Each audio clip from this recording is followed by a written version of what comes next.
I still cannot broadcast it. Still not. You are sharing? Are you sharing? Not able to share.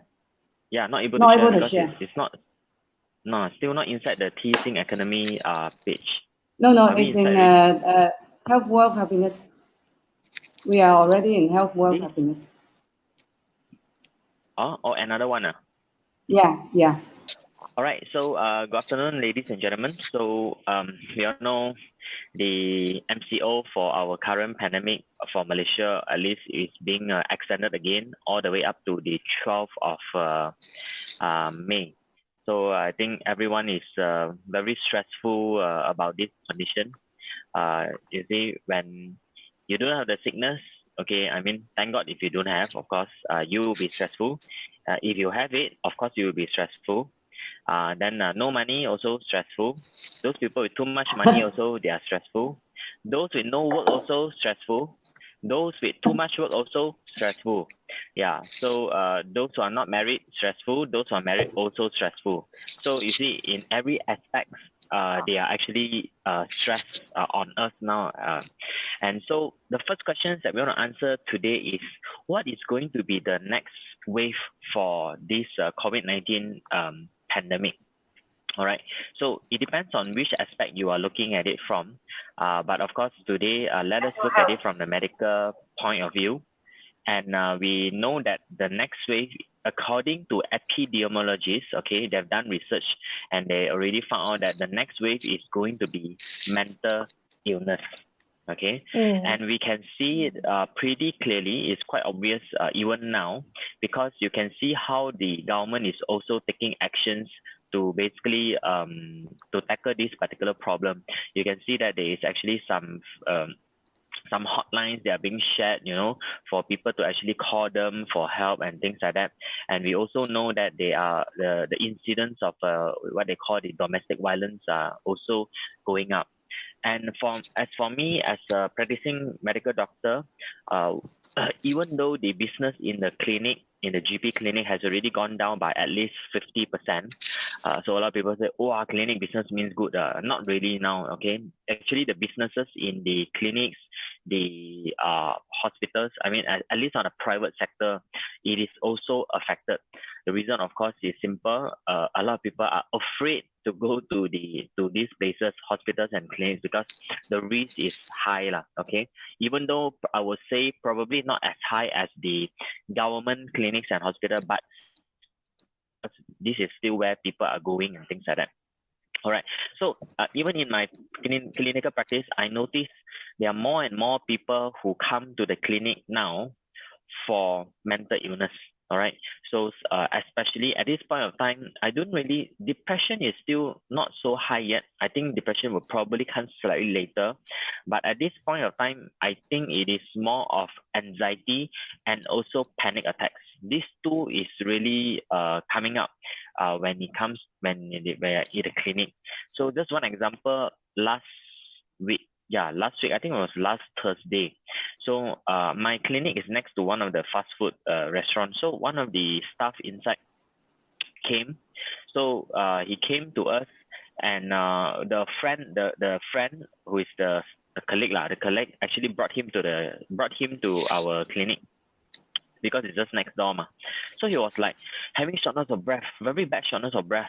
And then what the colleague know is, oh, this friend of mine is actually suffering from asthma, because he said he got history of asthma. And then he was like, he forgot to bring his he was asking for the Ventolin puff. So immediately we gave him the Ventolin puff. I auscultated, I listened to the lungs. However, it doesn't sound like asthma to me.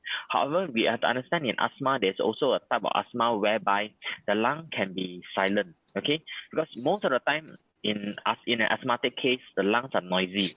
But in certain cases, and of course the very dangerous type, the lung can be silent, and that's why I was a bit afraid. So I started off with the Ventolin puff first and things like that. However, after a couple of minutes, we realized that his symptoms became worse. He was even more breathless. His breathing was very shallow, and then you can see that he is like he doesn't know what is happening? And we keep telling him, no, calm down, calm down. Nothing is happening, so he's not responding to us. And you can see that his hand is going into spasm, something like this, which is Is very it like painful condition. panic mode already? Panic Panic attack. attack. Correct, exactly. So that's when I realized, oh no. And then we check the SpO2, okay, the oxygen level, okay, by putting on the on the finger. And we realized, look, the oxygen level is high, it's 99%. Of course, the pulse rate is high. So we're like, okay, this guy is in panic attack now. So immediately we took a plastic bag, okay, and we actually placed it over his mouth, okay. So for him to breathe through the plastic bag, because in panic attacks, when we hyperventilate, that means when we breathe too fast, what happens is we flush out all our carbon dioxide and we have too much of oxygen with us, and this one can cause problems. Yeah, so we use the plastic bag to actually lower down the oxygen level and to increase back the carbon dioxide level in him.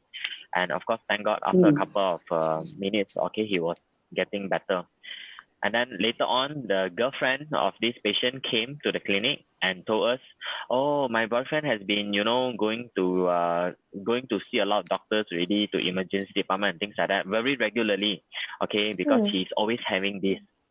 Yeah, so, and they say they have done so many ECGs on him, to check the heart.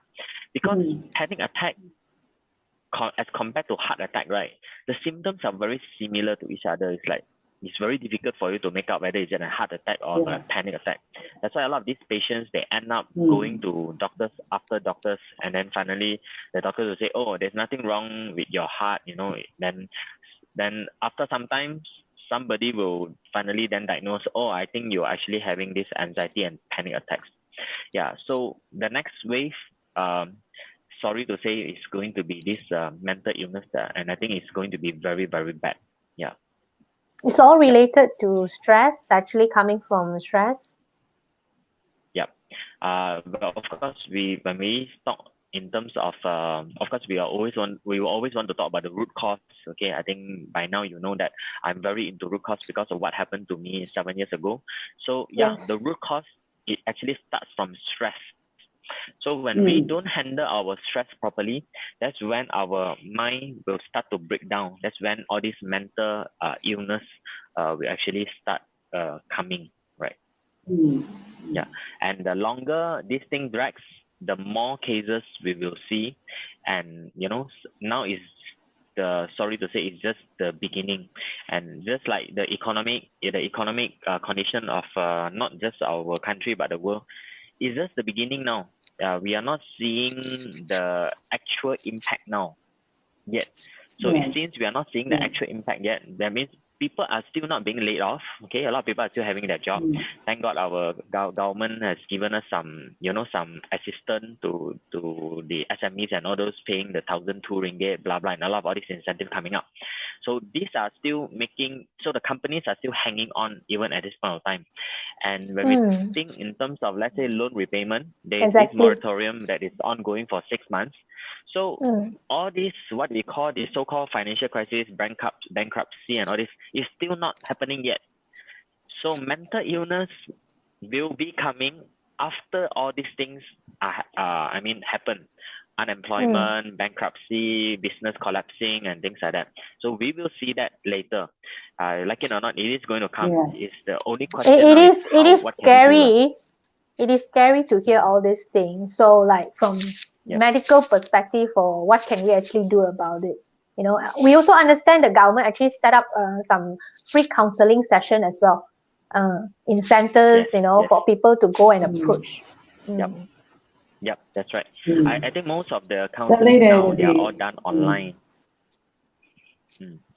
So so now the next question is, we cannot go out, and this counseling will be done online, just like how we are doing online now. I used to conduct a lot of talks, but now it's all online. The next thing that is going to come when we talk about online, this counseling, when I was studying medicine, I had a thought. I remember having a thought about telemedicine. That means consultation over phone. I already have that thought early on already, in the very beginning of my career back in 2010. I started as a doctor in 2010. But however, I was like, I think it's not ethical to do it. I mean, I after reasoning out, I told myself, I think, no, it's not ethical to do telemedicine. You cannot do teleconsultation one, because it is unfair to the patient, right? We cannot see the patient. We are not touching the patient. We cannot check the patient. How can we do telemedicine? Cannot be done. So I told myself it cannot be done. But now look at what is happening now. Yeah. Now All it's has not been whether trained. can be done or Yeah, not. the world is Yeah, changing. it must be done already. Yeah, it must be done. So even for teleconsultation, for this counseling, that government is also offering, and I believe a lot of other doctors and psychologists and psychiatrists, they are also going to come into this. In fact, I think I saw in where was it? This one, Sunway Hospital. Okay, not advertising for them, but this is what I saw lah.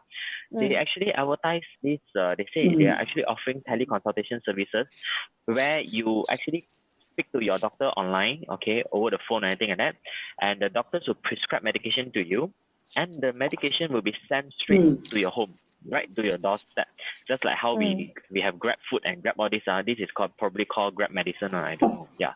So the counseling thing, it is coming up, okay. But how effective can that be? That one I'm not sure.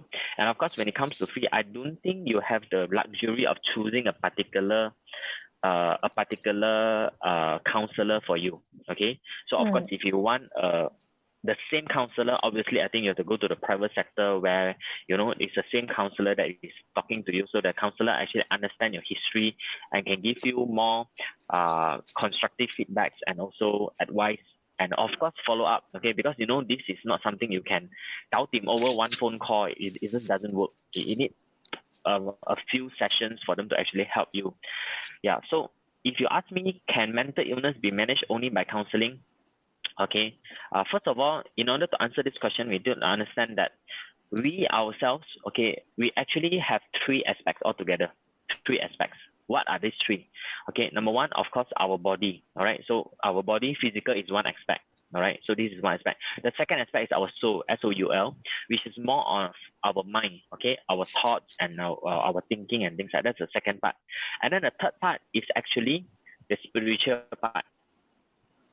So we have three parts, okay. So the spiritual part is our spirit, okay. Of course, now is not the time to discuss so much into this, but my understanding is they have done research on this spirit before, and they actually measured the weight of the person, of the body.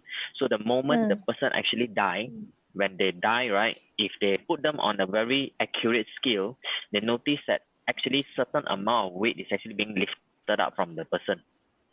Yeah, so as in the spirit, there's actually a spirit in us that actually lifts the body, and also there are some incidents whereby they have done. There are some people who say they died already, they came out from the body, and they can see what the doctors are doing on the body, and after that, because the doctor managed to revive them, they actually went back into their own body. Those They are can like see their body cartoons. from another aspect.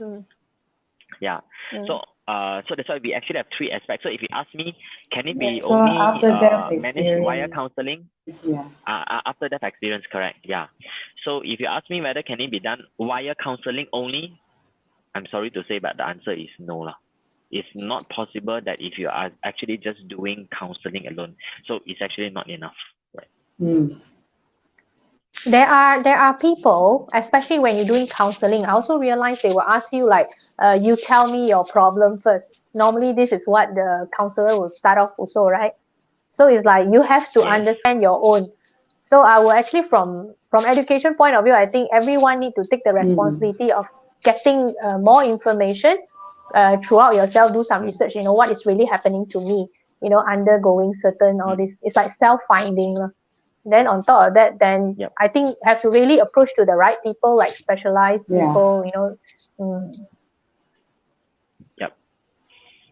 So I believe many counselors are being trained to, I would say, I use the word correct lah, to actually dig out the story from the patient, because you see, for someone to share about why they actually end up with a mental illness, with a problem like anxiety and panic attack or even depression, it actually, you need to actually connect to the person before you start sharing.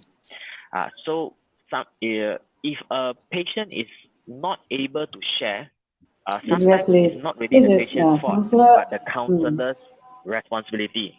So the counselor has to be trained, has to know how to correct the history out, to make sure that the counseling needs To do the take diagnose out the history lah. to do the diagnose, to do Yeah. the test and assessment.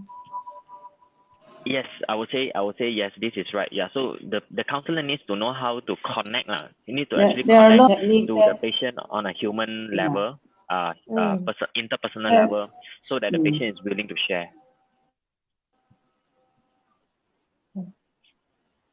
Okay. Yeah. So doctor can continue. Like example, you say no to counseling. What else can people do? The solution part. There are techniques that really psychotherapists and maybe hip. Okay, so I think if you go based on the e-flyer that we have actually posted, right? The third question is actually, is medication a must in managing mental illness? I think a lot of people are probably interested to know, because you see the reason why a lot of people are suffering from this mental illness, anxiety, depression, but they refuse to see a doctor. Okay, I will use the word refuse, because they are worried that they are going to be prescribed with medications. Okay, because you see, the moment they go and see, even less the GP, a GP will probably start a sleeping pill, okay, if the GP finds it necessary. And if you go to a psychiatrist, most of the time, if the psychiatrist has diagnosed it, they will be started on psychiatric pills. And the scary thing about being started on this medication is that you just probably cannot stop yourself from the medications anymore, because the moment you stop taking those medications, your symptoms tend to come back again, and most of the time it becomes even worse. Okay, so we have to understand that just now I mentioned there are three aspects: so spiritual, the physical, the mental, and the spiritual. Okay, so when we talk in terms of physical is where doctors usually use medications to help. All right, because medications will be given to you, and that will alter the biochemistry and the hormone level in our body. Okay, that will help your physical part. And then the mental part, the soul, the thought part is where the counseling will come into picture. All right. So if you ask me whether medication is a must, in order to alter your body's chemistry, medication is a must. But of course, nowadays, due to technology, there are a lot of other alternatives up there, including using very advanced medical devices and things like that to help you with this part, where you actually don't have to start taking medications. Yeah. All right. And next one will be moving on. So how can we improve our mental health? So to answer these questions is going to be the same three aspects. Okay. So the three aspects will be, number one, let me touch a little bit on the spiritual part first. So spiritual part is, of course, we are talking about prayers. Okay. So you'll be surprised, coming from a doctor. Oh, prayers. Okay. Yeah, prayers do help to manage your mental illness too. Why? Because when we pray, meaning we are praying to something that is more powerful than us. Okay, so we believe in God. So there's a God that is what we call Almighty. Okay, irrespective of what God you are praying to, but we know there's something more powerful than us.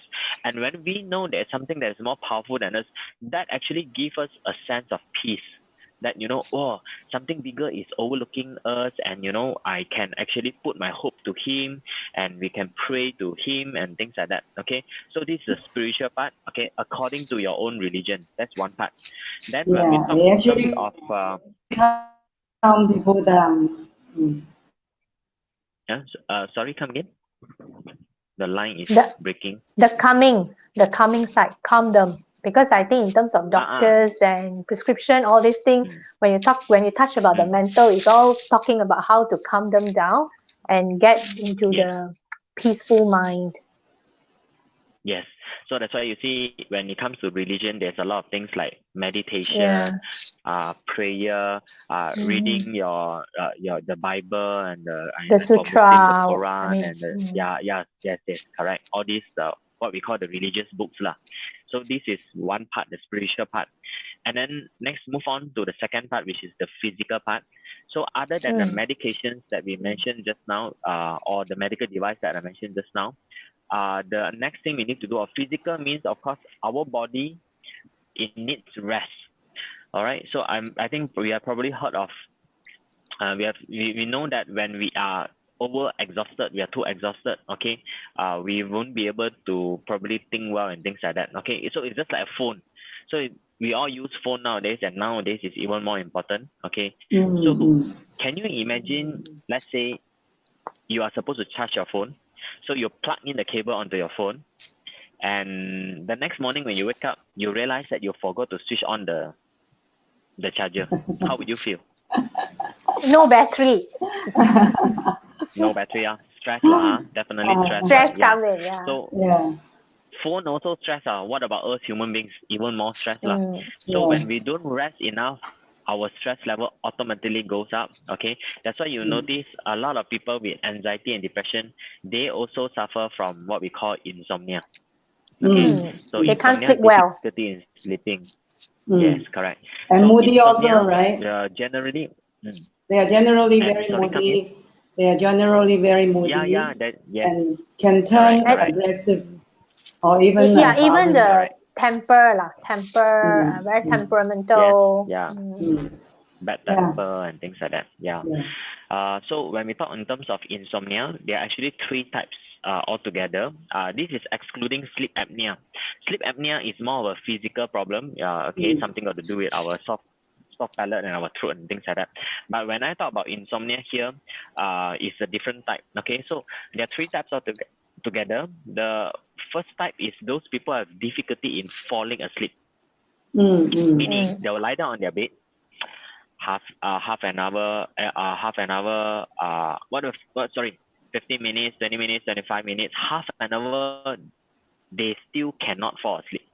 So if you lie on the bed, you want to sleep, but after half an hour, you are still awake, right? That means you are suffering from type 1, the first type of insomnia. And this type of insomnia is usually related to more of depression.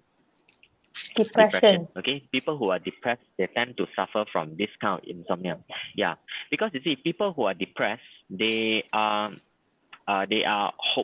feel very hopeless, and they also feel very helpless. So these people can either sleep a lot, hell a lot, or they cannot sleep. It's either way. Okay, so these people cannot sleep, and then so they suffer from this. So to them it's like, so why should I sleep? It's so helpless, it's so hopeless. Why should I sleep? No hope, so don't sleep lah. Okay, so they have difficulty, so they are always sad and things like that. Then the second type of insomnia is people who are very light sleeper. Means they sleep, okay, and a cockroach walk past, they will wake up.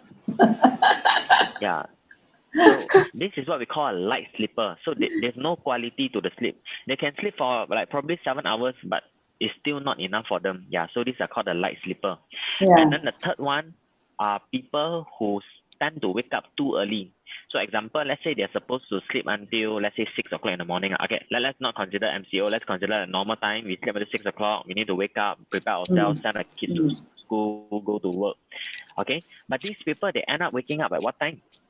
They wake up at 3, 4 a.m. in the morning. And do you think they can sleep back after that? No.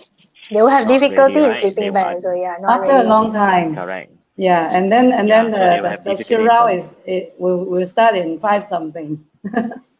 then you have no chance to sleep at all. More difficult. Correct.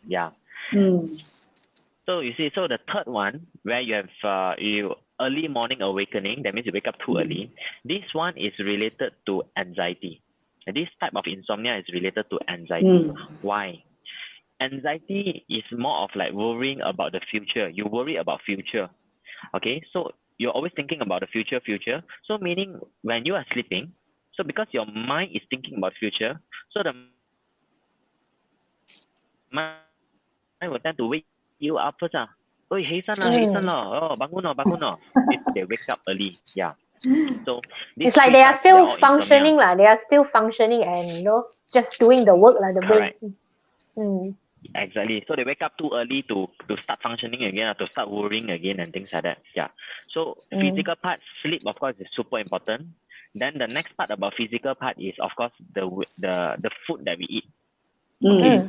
So you see, people who have mental who are stressful, do you think they eat more or they eat less?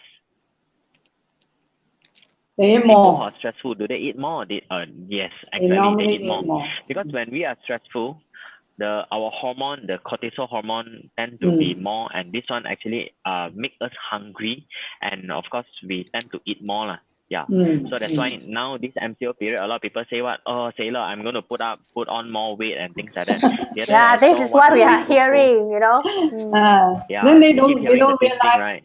They don't realize it's stress, the onset of stress, the onset of depression. Correct. So because when we are stressed, we become hungry. And then some more, nowadays food is so easily available. I mean, we have a fridge and everything, whatever. Okay. So we tend to eat more. So you see, the problem is when we eat more, so what happens? When we eat more, we start to go into all this obesity, hypertension, diabetes, all the illnesses that you're talking about, right? And then that will cause stress further. Doctor, I tell you, we're actually trapped in a cycle. I tell you as a lady, the first thing we worry about is getting fat, you know. After MCO, we'll be like 10 kg more than before. How am I going to go out again and work and see people? So this is the first stress for all ladies. All ladies over there in our audience, if you think getting fat is your worry, please type 2. Please give us a 2. Show us that you are really having this problem. Because Dr. Andrew will be giving us some solution. It's not just the quantity of the food, but more importantly is the quality of food. What kind of food that we are taking? Are we taking a lot of carbohydrates? Are we taking a lot of proteins? Are we taking a lot of fats? Because the quantities of these macronutrient, we call this, okay, the carbohydrates, protein, and fats, will determine your health status, and of course it will also determine whether you will be well or not. Okay, so I give an example, probably a bit difficult to catch what I shared just now. One simple example is, do you realize kids nowadays they are very hyper one? Yes, they cannot definitely. sit still one. Very hyper, very difficult to teach. And then you see, I remember they say all these parents used to push the blame to the teachers, right? You let him sick cannot focus, cannot whatever. Then now because of MCO, all the kids are at home. So what happens? Then the parents say, shit. Hey, some it is probably my problem. Yeah. No, they also having a great time bonding, and also actually pro and con, both side lah. We talk about having the kids all at home. Okay, they have actually 24 hours with them, and also they are really try to understand their characters of the kids. Because some kids are telling me like they behave differently, and at home they behave differently, in school they behave differently, in tuition centers. So they are we talk about phases of them. So these are all the stress I think all the parents both parents and everyone is going through. Yes, exactly. So this is just to tell everyone, just to highlight, we have Dr. Andrew here, who is a root cause treatment specialist, and we also have Dr. Wong coming into our live to give some comment of his side home advices. Dr. Andrew is from Sweet Life, by the way. So let's continue with our talk. Very, very interesting talk today. Mental health. So what Ginny mentioned do you want me to is very right. Comment here? Okay. So what Ginny mentioned just now was very right, because you see, when the kids are in different environment, they behave differently. How do we understand this part is that we are something like, our environment mold us. Okay, our environment mold us. Agree. Say, to look at your your income, you just have to look at the 5 friends around you. Okay, if they are broke, then you are most likely broke also. Okay, that's what they say, because we are affected heavily by we are like a piece of ice. That's reality. So if you keep yourself around ice water, then you will sustain as a piece of ice lah. If you put yourself in hot water, obviously you are going to melt. So for the kids are the same. So it depends on what kind of environment you put them into. But I think this MCO has basically opened up the eyes of everyone, especially including the parents, right? That, wow, teaching my kids are actually not as easy as I thought. I shouldn't have blamed the teachers so much all this while. And so when we talk about kids, so the next question is, if the teachers are not to be blamed and the parents are not able to control the kids, who is to be blamed now? What is the cause of why kids nowadays are so hyper? And this is where just now the food that I spoke about will come into picture. It's actually the carbohydrates. Okay, and I'm not just talking about the normal kind of carbohydrates, because you can say, my nene moyang also take rice and all those, they seem to be okay only. So what's happening now? Okay, it's actually the culprit is actually sugar. So sugar is the one that is causing the kid to be hyper. So, and it's now widely available in especially all the processed food and things like that. Sometimes not just sugar, but like example, high fructose corn syrup available in all the sauce and things like that. So a lot of this processed food contains all this, and all the sweetened drinks. Okay, so if you are giving your kids a lot of all these what we call the flavored milk. All right, so all the flavored milk, fruit juices, which contains a lot of fructose, and then what else? The energy drink that the kids are drinking. See, when they design energy drink, it's supposed to be meant for athletes, right? Okay, for sports people, right? Because they're exercising, they need energy. But are they the one drinking, or are the kids drinking?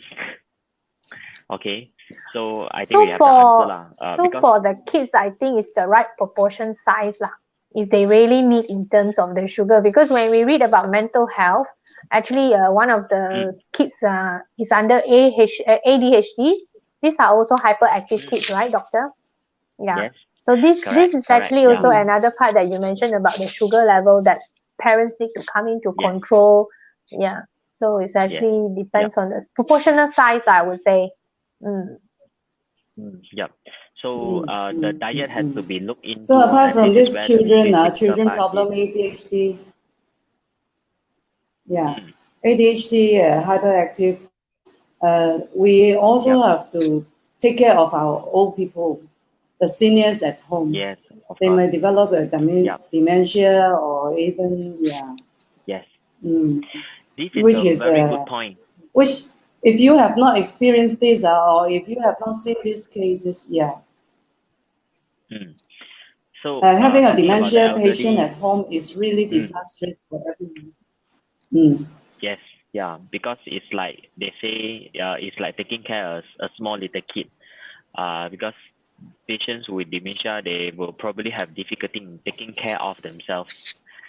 So when we talk in terms of dementia, so a type of dementia is called the Alzheimer's, which is the more common one, the Alzheimer's disease.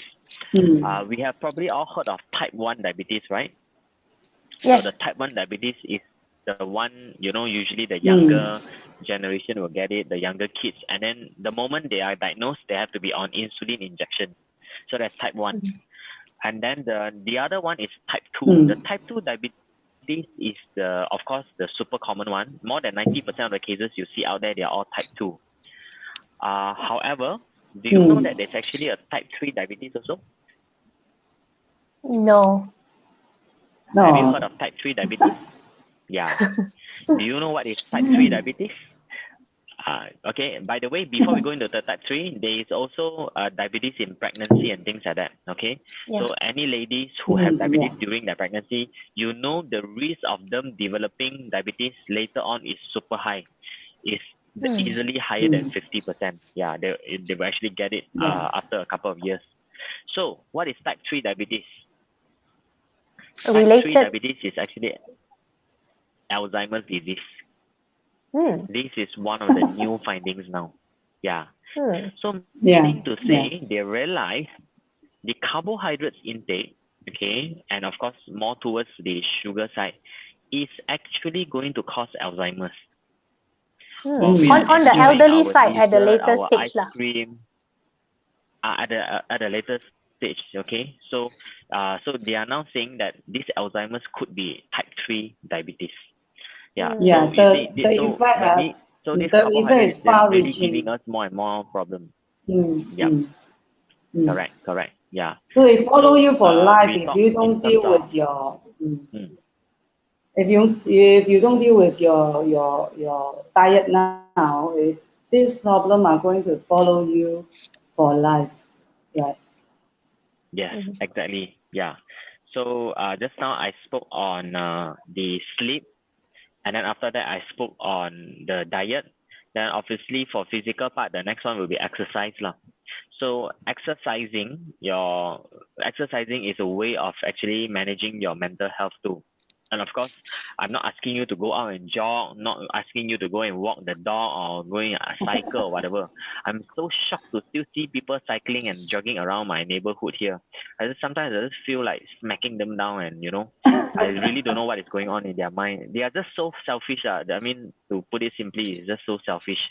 Still jogging, still cycling, and still walking the dog. The other day when I was driving home, I almost killed a dog because this guy who is walking the dog, right? The dog suddenly ran out onto the middle of the road, and my car was about to reach there. And the owner just pulled the dog back.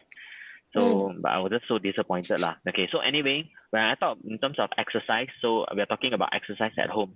There are a lot of exercises you can do at home, such as push up, sit up, wall sit. These are the things that I think to be you easy can do also, at you home. just climbing stairs multiple times. Yeah, exactly. Yeah, climbing stairs. Another one, if you have the treadmill at home, then you can also do that.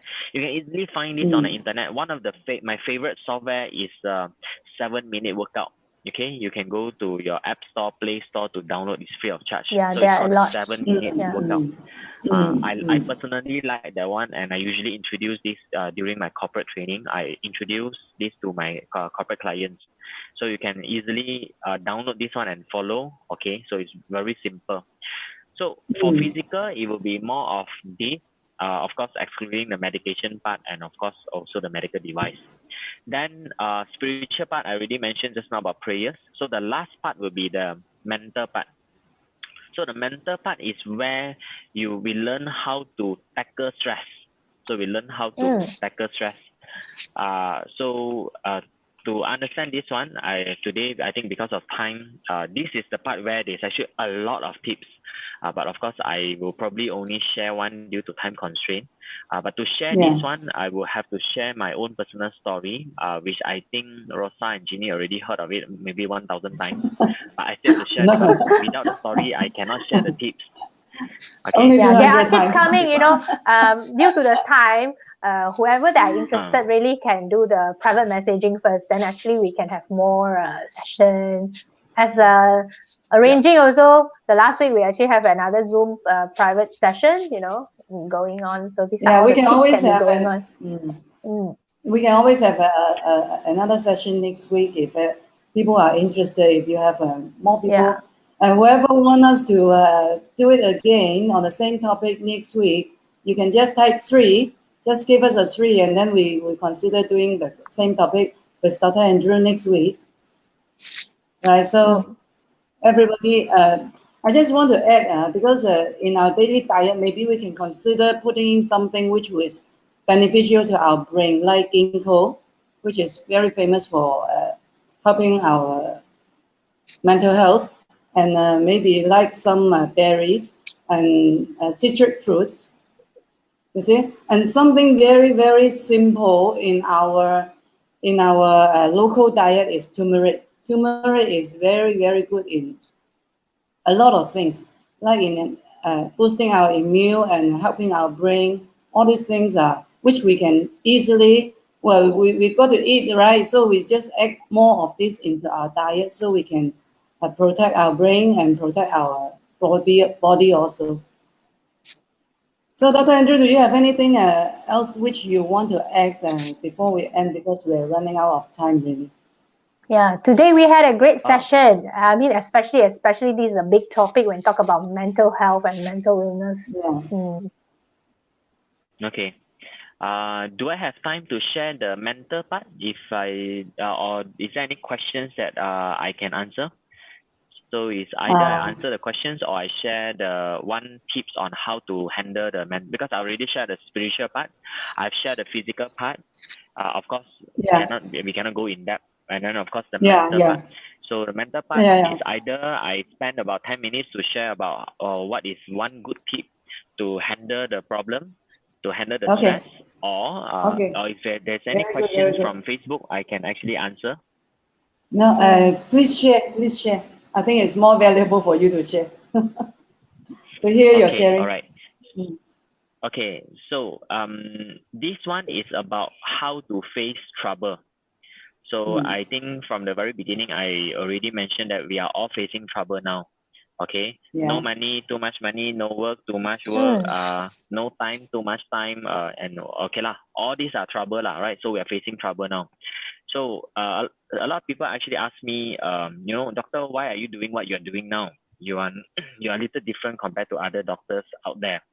I started a wellness center. I'm very active in doing wellness training. So what happened to me actually? So what exactly happened to me was 7 years ago. So I was wrongly diagnosed with a pancreatic cancer. So they found a growth that is like a ping pong ball. Okay, so seated at the head of my pancreas inside my abdomen. And at that point of time, so without finding out what exactly is that, my friend who happens to be the surgeon, he wants to operate on me and to take out that growth. Because he told me, he said, this is most likely cancer. So the operation is cutting off half of my stomach, half of my pancreas, and the first part of my intestine. So at the point of time, I asked my friend one question. I said, bro, I asked him, are you sure this is cancer or not? He couldn't answer me. So when he couldn't answer me, I told him, I said, by hook or crook, I must find out the root cause first. Okay, so before we actually proceed with the operation. And that's when I was actually transferred to Selayang Hospital. That time I was practicing in Malacca. Then in Malacca, I was transferred to Selayang. And in Selayang, they did a scope on me. They put in a camera through my mouth, went all the way in, and they took up some sample to check. And then they finally realized that what is inside my abdomen is TB, tuberculosis, and it's not cancer. So because of that, I actually escaped the operation. I don't have to undergo chemotherapy. So I only have to take 6 months of antibiotics to kill the bacteria. Okay, so do you think I'm pretty stressful during this period of time? Yes, like definitely. I think you are going through all the mental health stressfulness about your diseases, finding solution and facing the operation. Yes. Cutting off that one is quite scary. So young. Yes, correct. Yeah. So it's a major operation that is offered to me. Obviously, I'm stressed, right? So I was in a trouble at that time. Okay, so it was obviously a trouble for me. Okay, and so now, do you want to know how exactly I actually undergo that few months? Okay, right. So I actually asked myself 3 questions only. Okay, so you can actually note down. It's only these 3 questions that I answer myself. Number 1, at that point of time, when I was facing this particular trouble, which is a major health issue for me, I asked myself the first question: what is the worst that can happen to me? What is the worst that can happen to me? Okay, Ginny, what do you think is the worst that can happen to me?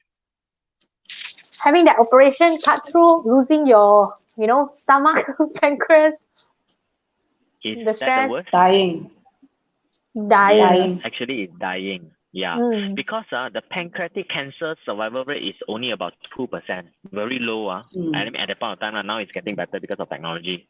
So it's a very low survival rate. So the worst that can happen to me that time was death. Okay, nothing is worse than that really. Okay, so losing my life is the worst thing that can happen. So that is death lah. So then after that, I asked myself the second question. The second question is, how can I prepare to accept the worst? What can I do to prepare to accept the worst? Means death lah. What can I do to prepare to accept the worst? So at that point of time, I actually have 2 properties with me. So my properties are actually my 2 hamsters. So I just told my parents, so if I die, just make sure you take care of my hamsters, feed them well and things like that lah. All right. Once in a while, feed them with tidbits and things like that. Okay, I think you understand what I mean lah. So meaning to prepare to accept the worst. Okay. So on a serious mode, if you are preparing to accept the worst, do you actually know what to do? Let's say death is really the worst. Like whatever situation you're having now. Okay, like let's say someone is really having COVID-19. Okay, and in Malaysia, those COVID-19 patients who die, they are actually in their 30s and 20s as well. So it's actually the younger generation as compared to like back in, I think, other countries, which is the elderly. In Malaysia, it tends to be the younger one as well. There are young ones. We notice is the young ones and the obese one. I notice is the obese or the diabetes and hypertensive. So if you know you are going to die, so I think the few things that I can think of now, how to prepare yourself is you better call up your loved ones and tell them you really love them. Okay. If you want to say sorry, you better say sorry. And if you have some whatever, you need to prepare a will and I don't know, a trust fund or whatever, all it has to be done. And mental preparation as well. Time to joke. Because you just don't want to have for your loved ones. Yeah, because you need to pass down your I don't know, your inheritance or whatever to your next of kin. Okay, you don't want to have, like, let's say you are a multi-millionaire, you have 10, 20 properties, but end up none of your family members are getting anything out of it, and they all go back to the government because you didn't prepare a will. Okay, so or they fight over it. Correct. Yeah, because you didn't prepare that, you encourage another stress among your family members. You're right, Rosa. They fight over the property and or whatever inheritance. So prepare to accept the worst. Means you just have to take it that, yes, the worst is going to die, so let's prepare for it. Because you cannot run, right? Then the third question that I asked myself that time was, how can I prepare to improve on the worst now? So the worst is death, ma. So I asked myself, okay, what can I do to improve? Okay, because that's the worst already. Nothing is worse than that already, ma. Okay? So I asked myself how to improve on the worst. So everything that I do at that point of time is to improve on the worst. Okay, so I give an example. Remember just now I said I actually did a scope. They put in a camera through my mouth, went in to take a sample, right? I said one scope, right? Actually, that was a lie. I underwent 4 scopes altogether in total. Why 4? One is bad enough. The first one is bad enough. You said correctly. I underwent 4 altogether. So let me explain the 4 to you now. The first one was a scope that went in through my mouth to look into my stomach. Okay, just to look at the stomach only, because they were worried that the cancer may spread to the stomach and things like that. You know what? That scope is basically a long tube, the camera that went through my mouth when I was awake.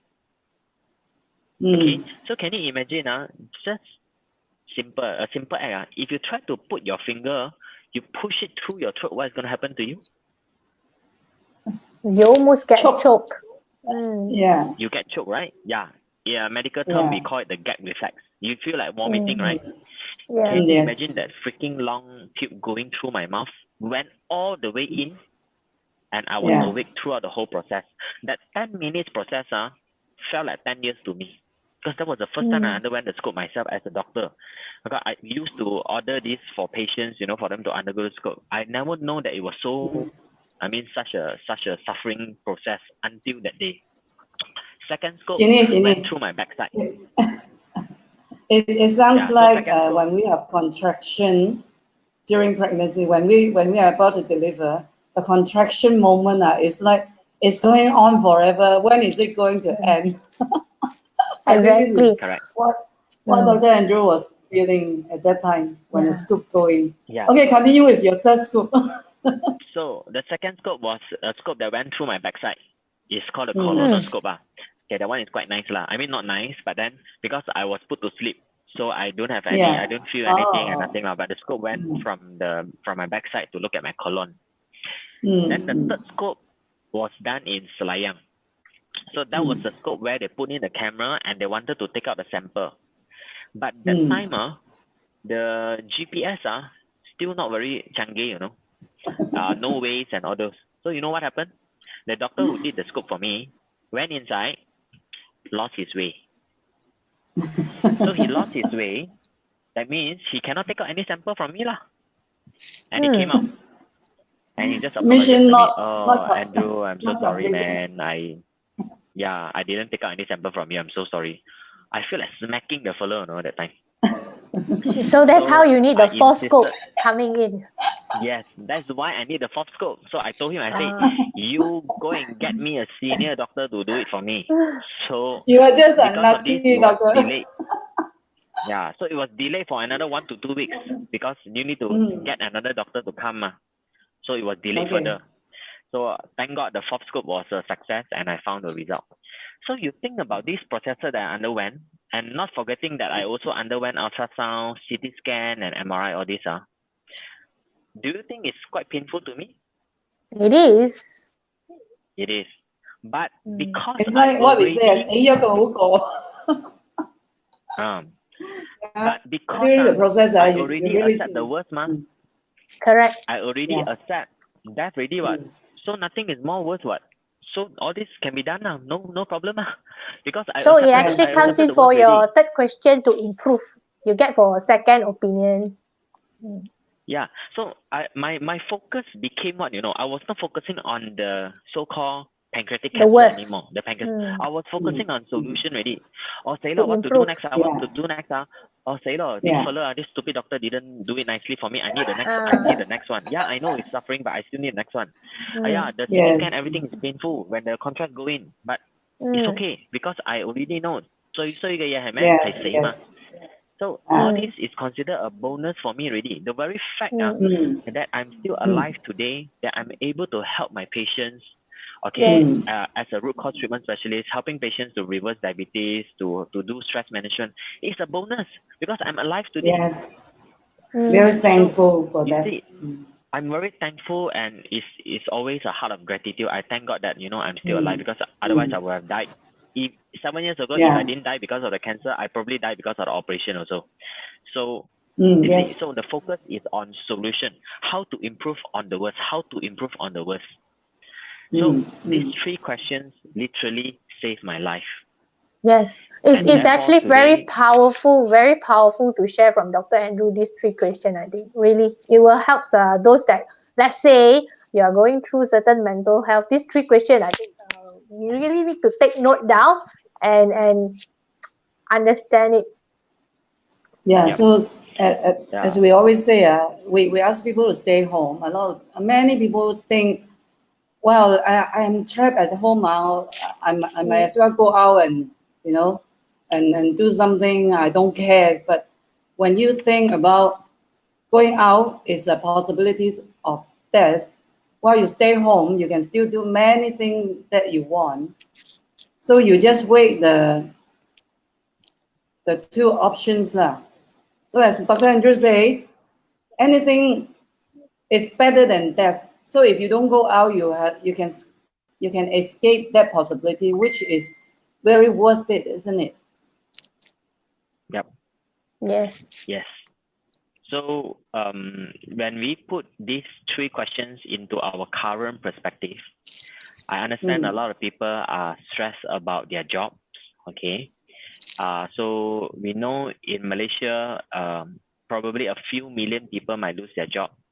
In US, it's already way higher. So many people file for unemployment already. In Malaysia, it's going to happen. You like it now, it's going to happen. The only thing is how many people are going to lose their job. So if you ask yourself this question now, what is the worst that can happen? Well, the worst that can happen is what? Lose your job, right? Yeah. Then no money. The next thing is then. So sorry. The trouble is losing a job. The worst that can happen is no money. No money. I think Ginny, you're right. Okay, so the worst that can happen is no money, Okay, that's the worst that can happen. So now the next one is how to prepare to accept the worst. So how can you prepare yourself to accept that, say, if really no money, what can I do next? Okay, so you prepare. Okay, say, okay, so try to improve on the worst. What can you do now to make money? Are you going to look for another job? Okay, sorry to say that this option might not be very feasible at this point of time, especially probably if you're use another opportunity. We use the word, not to say another job. You find another opportunity, another way. Yes. Finding ways. Yeah. So let's say your industry example, we give the example of the most obvious that's being hit one.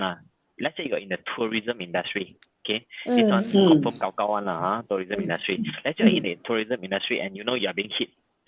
So now what you need to do is, if you want to improve on the worst of no money because of losing a job or even your business, then you have to start looking at what is the future trend. Because of this COVID-19, what is the upcoming trend that is coming? What industry that is going to be the next coming one? Okay, it could be, I don't know. I know the other day I watched one video by one of my friends. He is his name is Fu. Yeah, just advertised for him for a while because he's damn good All right. So he was like, there are what, at least another 6 industry that's going to be upcoming in the future. One of it, of course, is healthcare and wellness. This is going to be the next trend, you like it or not, because now we all gassy really. We all scared to die now. Because we know the people who die because of COVID-19 are those with underlying problems.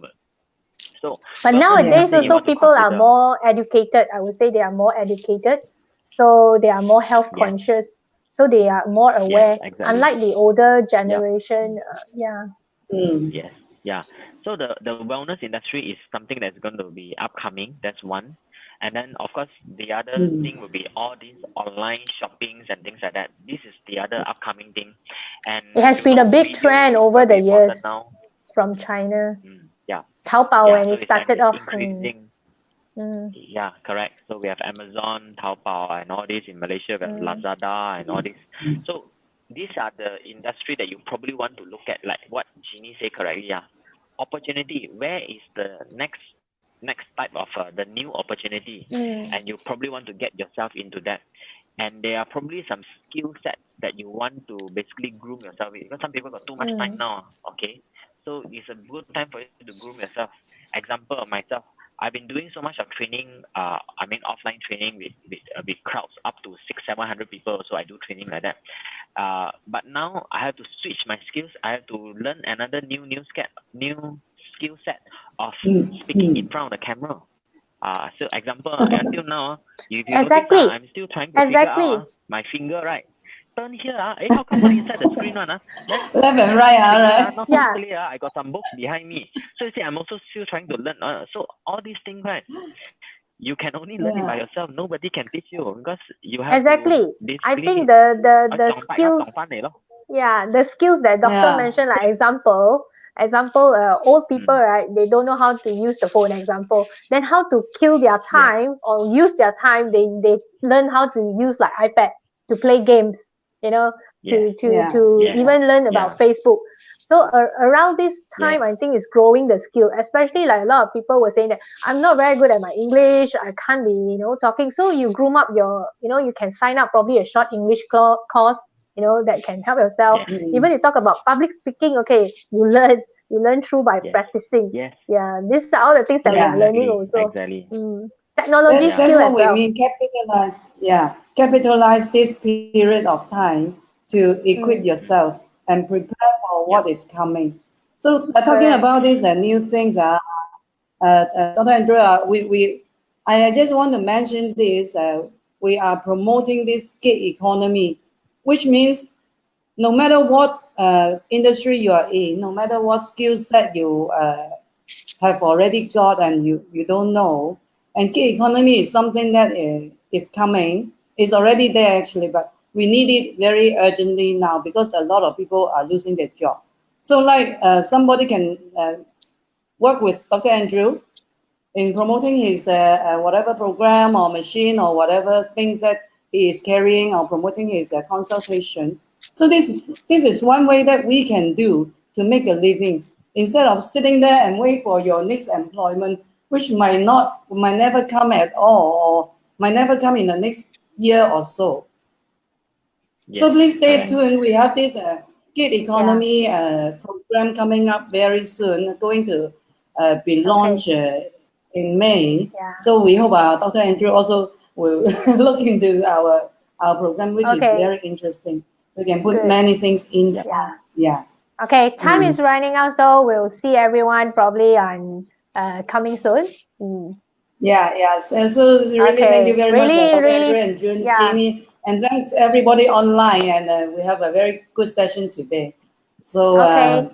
I hope everybody stay safe, stay home. Yeah, okay? stay healthy. Thank you. All right. Okay. Yeah. Bye, everyone. Thank you. Thank you. Bye. Bye. Thank you. Bye. Bye.